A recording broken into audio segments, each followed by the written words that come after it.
Be myself, my best self. Now I feel like there is a play on words here, and you're almost getting at the same meaning, but you're being someone who's very semantic. Being yourself can be viewed as being content with not achieving more, whereas being your best self is viewed as trying to achieve a lot more. But I believe that depending on the context, they mean the same thing. I remember hearing "be yourself" as a child in primary school. The teachers would say it's fine to be yourself, just be you. This was a piece of advice that aimed at expressing your personality and skills without fear of judgment or pressure. However, in recent years, I've seen the saying in self-improvement community of don't just be yourself. That can be settling for less. Be your best self. Be someone who strives to be the best version of themselves and make that your way of life. I have found this piece of advice quite common. So this is where the two divide. If you really want to become someone who is pedantic and just loves the semantic of things and tries to derive the difference, there is a difference between the two. I believe that the two pieces of advice are useful in their own way. The former being great for explaining that one should express their personality and skills, the latter being great for explaining that one should devote their skills and abilities to achieving the best for theirself. This is what I believe John C. Maxwell's intent was behind using the sentence, be myself, but my best self possible. So the idea of be your best self possible is just about striving for better and striving to achieve the best out of things. And be yourself is more aimed at sharing your personality and not allowing fear to silence and dull your personality. I do love the idea of having a goal of personal development for oneself because it gives me something to strive for that benefits me and or others. Now, it is important to use this phrase, be your best self, as a motivational tool for self-improvement. I would hope that the reminder that other people are aiming for that goal too motivates you to push you towards your own development. And moving on from this, I start to go into the another point completely altogether. So to sort of wrap things up on becoming your best self possible, when you use this sentence, you use it in a way that makes you want to strive for the best. It makes you want to become the best in your career, the best with your health, the best with your communication, the best when you're just enjoying your time. Being your best self is a way to motivate you to push towards those things. Both statements, like how I said, they have slightly different meanings, but altogether they're the same thing. Now, to move on to this next point, I talk about the motivation of understanding that other people are going to be pursuing something regardless of whether or not you are pursuing it. Regardless if you spend 100 hours doing something or 0 hours doing something, there is going to be someone else pushing as hard as you or trying twice as hard as you, regardless of whether or not you try. So that element of there's always going to be competition can be a boost for you. Because whether or not you achieve your goals, someone else will be working as hard or twice as hard as you to achieve theirs. The world doesn't stop for you. It keeps going. You can use this to your advantage because that is no longer an excuse that your resistance can use against you.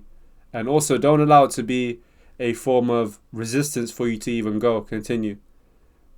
It's not to overwhelm you with competition and make you think that what's the point of trying if everyone else is trying. It's a form of motivation that I'm not running this marathon alone. You can either look at it two ways.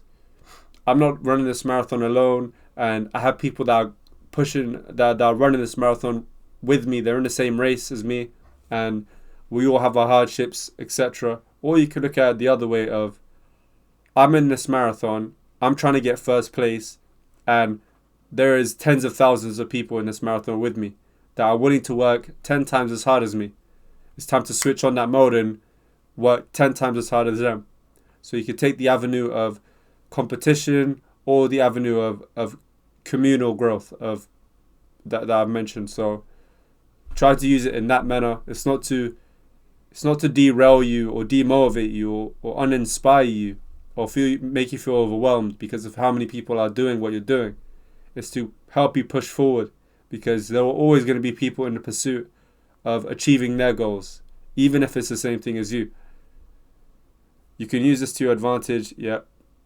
Keep going, and if you start to feel resistance, remember that someone else is working towards their goals too. That feeling that someone else is in the marathon with you gives you the inspiration to keep running and get to the next lap and checkpoint. This is also a great opportunity to learn that expressing yourself is key to sharing your experiences with others and building meaningful relationships. So I drive into another point here of expressing yourself and connecting with others and networking and trying to actually build something of importance with people. Try to get past that surface layer conversations.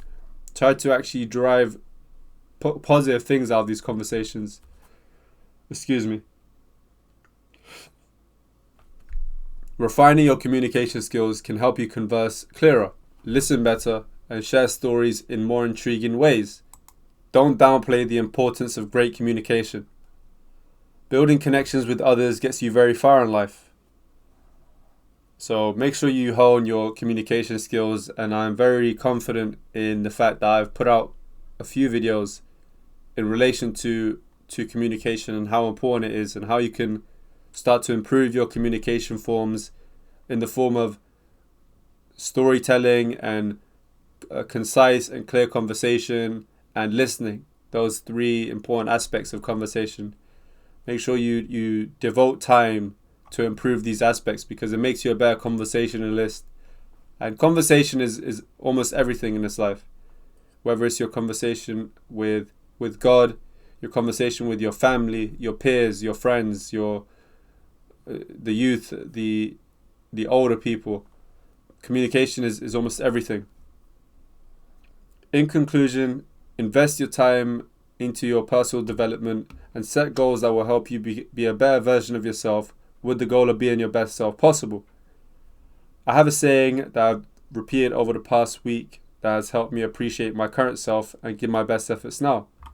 And this was written in March 11th, so it's been almost 3 to 4 months since. Well, it's been 4 months since this moment.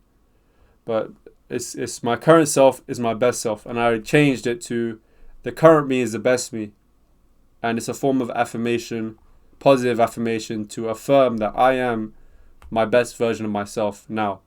And that's just to get me in the mindset of avoiding the Mr. Tomorrow syndrome, which I don't think I have explained it, but briefly, Mr. Tomorrow syndrome is someone who delays their task because they believe that at some point in time in the future or tomorrow, they will be a refined, smarter, and perfect version to be able to tackle their goals, aspirations, and dreams.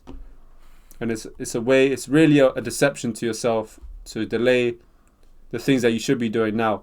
And this affirmation of this positive affirmation of the current me is the best me is to get you to act now, to get you to believe that you are capable of achieving and progressing towards the things you want to accomplish.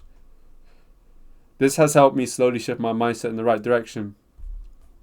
And it's just one tool of many that you can create in your own way and make it your own way to make it benefit you. This is what worked for me and helped me be more confident in pursuing the things I wanted to do. Hopefully there is benefit in this post for you. Hopefully you can derive something positive.